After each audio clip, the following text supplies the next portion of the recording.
కులగణన విషయంలో కాంగ్రెస్ పార్టీ నాయకత్వం కానీ కాంగ్రెస్ పార్టీ ప్రభుత్వం కానీ చిత్తశుద్ధితోనే ముందుకు పోవాలని కూడా చెప్తా ఉన్నాం అధ్యక్ష. కానీ ప్రజాక్షేత్రంలో మాత్రం అనేకమైనటువంటి అనుమానాలకు తావొచ్చింది అధ్యక్ష. దానికి అనేక కారణాలున్నాయి. గతంలో కేసీఆర్ గారు చేసినటువంటి సమగ్ర కుటుంబ సర్వేలో 2014లో చేసినటువంటి సర్వే, అది ఎంహెచ్ఆర్డి గవర్నమెంట్ వెబ్సైట్లో ఉంది. దాని ఆధారంగా కొంత విశ్లేషణలు జరిగినాయి. సో అది కాదనుకున్నప్పటికీ సరే బీసీల లెక్కనైతే లేదు, ఎస్సీ ఎస్టీల లెక్కనైతే 2011 జనాభా లెక్కలలో ఉంది. వాటితో ఇప్పుడున్నటువంటి లెక్కలు కంపేర్ చేస్తే ఈ పొంతన కలవట్లేదు అధ్యక్ష. సో మరి దానికి ఇప్పుడు విషయం ఏంటంటే 16 లక్షల మంది ఇందులో పాల్గొనలేదని చెప్తే అందులో 9 లక్షల చిల్లర దళితులే కనిపిస్తారు అధ్యక్ష. మరి ఇంకెవరైనా అనలిస్ట్కి చెప్తేనా చేపించుకొని, లేకపోతే రేపు పొద్దుగాల వాళ్ళు ఊరుకోరు. ఎందుకంటే పరిశాన్ అయితే అందులో అనేకమైనటువంటి లోపాలు కనిపిస్తామని నేను చూస్తూనే ఉంటే మరి ప్రతిపక్షాలకు ఛాన్స్ ఇవ్వకుండా ఇంకేమైనా లోటుపాట్లు ఉంటే కూడా సరిదిద్దుకోవాలి. ఎందుకంటే పూర్తి స్థాయి లెక్కలు రాలేదు, ఇంకా పూర్తి స్థాయి లెక్కలు రాలేదు.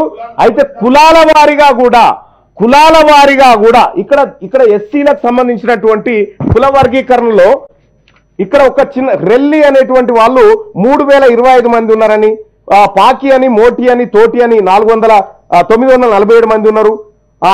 అనాముకు 17 మంది ఉన్నారు ఈ రాష్ట్ర జనాభాలోని. ఎట్లయితే కులాల వారీగా లెక్కలు ఉన్నాయో బీసీలకు సంబంధించినటువంటి కూడా కులాల వారీగా లెక్కలను ఈ సభ ముందు ప్రజల ముందు పెడితే అప్పుడు ఒక మనం చేసినటువంటి కార్యక్రమానికి ప్రజా ఆమోదం దొరుకుతుంది.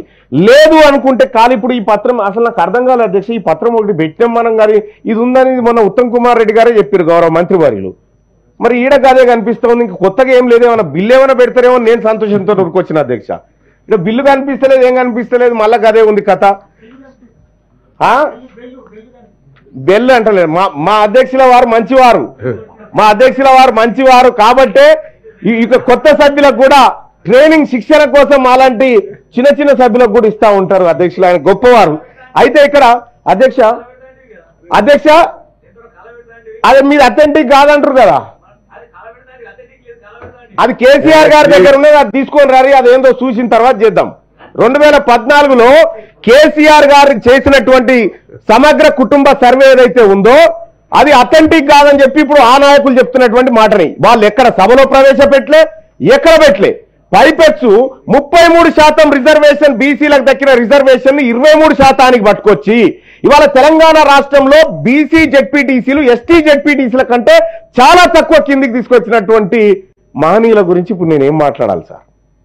అందుకోసమే మాట్లాడాలనుకుంటే అధ్యక్ష రేపు ఈ చేసినటువంటి సర్వే, ఈ చేసిన మనసులో ఉన్నదే మాట్లాడుతున్నాం. ఎల్ఓపి గారు దయచేసి ఆయన మనసులో మీ మనసులో ఉంది, నేను మాట్లాడాలంటే ఎట్లా సార్?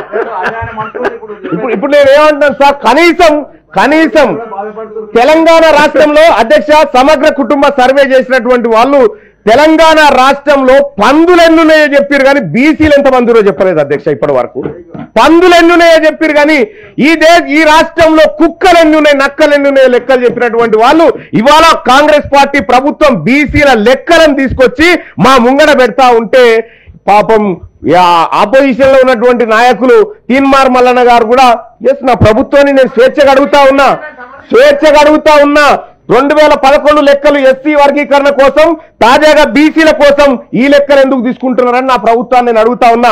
నా ప్రభుత్వానికే మనం చేసిన సర్వే మీద నమ్మకం ఉందా లేదా అనేటువంటి విషయాన్ని స్పష్టంగా అడుగుతా ఉన్నా.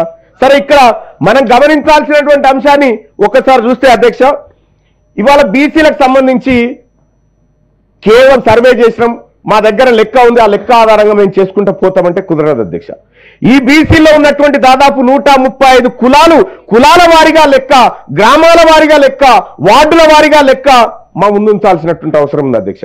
మనం కూడా ప్రభుత్వం కూడా ఏదైతే 3.1% ఏదో మిస్ అయింది, ఆ మిస్ అయింది కంప్లీట్ చేస్తేనే ఇది స్పష్టమైన దేశానికి ఆదర్శవంతమైన సర్వే అవుతుంది.